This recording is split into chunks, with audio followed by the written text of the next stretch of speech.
Imagine waking up one morning to complete silence. No phones buzzing, no footsteps outside, no cars in the street, no neighbors' voices drifting through the walls. Just you. The world hasn't ended, but society has vanished from your life. No friends to call, no colleagues to talk to, no strangers to pass on the street. Just you, and the echo of your own mind. The question arises, could you survive without society?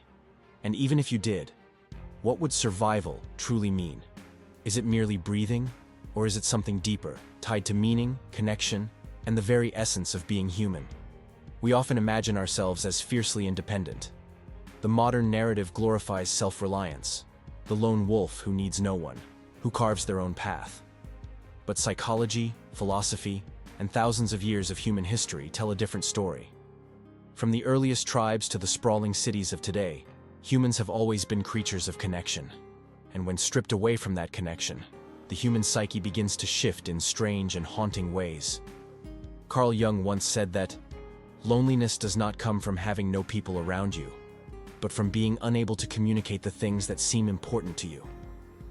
His words remind us that isolation is not just about physical solitude. It's about the fracture between your inner world and the shared world of others. Without society, without someone to reflect back our thoughts and validate our experiences, our sense of self can unravel. But maybe, just maybe, in that unraveling, there is also an opportunity to rebuild a different kind of self. Think of the Stoics. They believed that everything external, wealth, status, reputation, even companionship, was fragile and unreliable. The only true possession we have is our own mind, our reason, our ability to remain in harmony with nature. Marcus Aurelius, who ruled an empire yet wrote his meditations in solitude, often reminded himself, "Nowhere can man find a quieter or more untroubled retreat than in his own soul." The Stoic idea of self-sufficiency suggests that if all society were stripped away, you could still cultivate inner freedom, because no one can chain your thoughts. But does that philosophical calm hold up when faced with the raw psychology of isolation?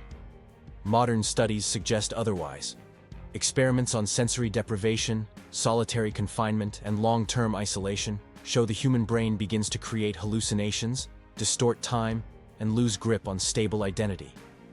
We are wired to seek the gaze of another, the simple recognition that we exist in the mind of someone else. Neuroscience calls this the mirror effect. Mirror neurons firing when we observe others, allowing us to feel what they feel. It's not just empathy, it's survival. Without others, those neurons grow quiet, and our inner world becomes a closed loop, echoing only our fears and doubts. Yet, there is a paradox. While isolation can be psychologically devastating, it can also unlock extraordinary clarity. Think of monks in the mountains, hermits in the desert, or even writers and artists who retreat from society to touch something beyond it. In solitude, the noise of the world fades, and the deeper questions rise. Who am I without the roles society has given me? Without the labels of friend, parent, worker, citizen? What remains? Some find madness in that void. Others find liberation. Imagine building a cabin deep in the woods, far from the rhythms of cities. At first, the silence is unsettling. You crave voices, the presence of another. But slowly, your senses sharpen. You notice the wind through the trees, the rhythm of your own breath, the subtle changes of light throughout the day. You start to see how much of your former needs were conditioned by society. The need for approval, for validation, for being seen. Alone, you realize that survival isn't just about food or shelter. It's about making peace with yourself, with the restless voices inside your mind. But here's the twist. Even the hermit carries society within him. Jung would argue that the archetypes, the myths, the language itself, are all gifts of the collective unconscious, shaped by generations of human beings before us. So even when we think we're alone, we are haunted by the echoes of those who came before. The solitude we experience is never pure. It's always colored by memory, imagination, and the invisible threads of human history. Can you truly escape society if it already lives in your very mind? And yet, What about survival in the material sense? Could you grow your own food, mend your own wounds, protect yourself from predators and the unforgiving forces of nature? Humans survived for millennia in small tribes, not because individuals were superhuman, but because they were interdependent. One person hunted, another gathered, another crafted tools. Together they survived. Alone they struggled. The modern individual, armed with convenience and technology, may romanticize self-reliance, but reality often humbles that fantasy. A twisted ankle, a failed harvest, a sudden illness, and the illusion of independence collapses. Survival without society isn't just psychological, it's brutally practical. So then, why do we still fantasize about living alone, cutting ties, disappearing into the wild? Perhaps it's because deep down, society itself can feel like a prison. Its expectations, its constant demands for conformity, its shallow distractions. These can suffocate the spirit just as much as isolation can. The mind begins to crave escape, to wonder if solitude might offer the freedom that society denies. And this tension, between our need for others and our yearning for freedom, sits at the heart of the human condition. If you were left truly alone, could you survive the silence of your own thoughts? Not the hunger, not the cold, but the silence, the echo chamber of memory and longing. Would it break you, or would it remake you? Consider the stories of castaways, Robinson Crusoe, marooned sailors, prisoners of war kept in solitary cells. Many describe hallucinations, deep despair, but also moments of profound insight. They learn to talk to themselves, to invent imaginary companions, to rediscover gratitude for the smallest things. A ray of sunlight, the taste of clean water, the sound of their own heartbeat. Isolation strips life down to essentials, and in those essentials, they discover a strange kind of holiness. Psychologists studying loneliness today warn that chronic disconnection doesn't just hurt emotionally, it harms the body. It raises stress hormones, weakens immunity, and shortens lifespan. Society, then, isn't just a luxury. It's a survival mechanism embedded into our biology. To be human is to be wired for connection. And yet, what happens when that connection turns toxic?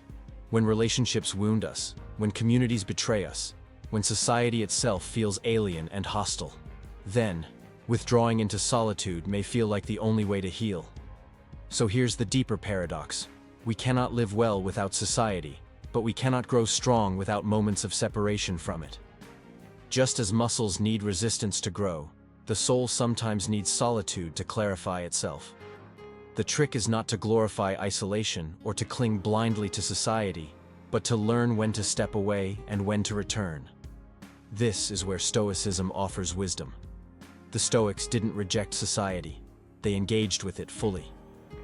Marcus Aurelius ruled, Epictetus taught, Seneca advised politicians, but each also practiced withdrawing into the inner citadel, that fortress of the mind where no insult, no rejection, no loss could penetrate. Solitude for them was not an escape from society, but a training ground to return stronger, calmer, less dependent on its chaos. And modern psychology adds nuance here. Studies show that people who balance solitude with connection, who can be alone without being lonely, report higher creativity, greater emotional regulation, and deeper self-awareness. It isn't isolation itself that destroys us. It's the loss of meaning within it. If solitude is chosen, if it is filled with purpose, reflection, creation, spiritual practice, it becomes a source of power. If it is imposed, laced with shame or abandonment, it becomes a slow poison. So, could you survive without society? Physically, perhaps, for a time. Psychologically, it would depend on whether you could transform isolation into solitude, loneliness into reflection, silence into wisdom. It would require you to face yourself, with no escape, no distractions, no mirrors but your own mind. Few are ready for that confrontation, and yet, there's something beautiful in imagining it. A life pared down to essentials, a mind tested against silence, a soul freed from constant validation. You might not want to live forever outside society, But to step away, even briefly, might reveal truths about yourself that no crowd, no city, no online feed ever could. Maybe survival isn't the right word at all. Maybe the real question is, who would you become without society's gaze? And would that person be closer to who you truly are? So, as you sit with this thought, ask yourself, are you relying too much on society to tell you who you are? Could you withstand silence long enough to meet yourself fully? And when you return to society, could you carry that strength with you, so that you're no longer just surviving within it, but shaping your own place in it? If this reflection stirred something in you, if it made you think about your own relationship with solitude and society, then share it with someone who might need it too. Subscribe if you'd like to keep exploring questions that dig beneath the surface of life, questions that touch the psychological and the philosophical. And remember, society shapes us, but it does not define us. The truest survival is not just enduring the world, but learning to live with yourself when all else falls silent.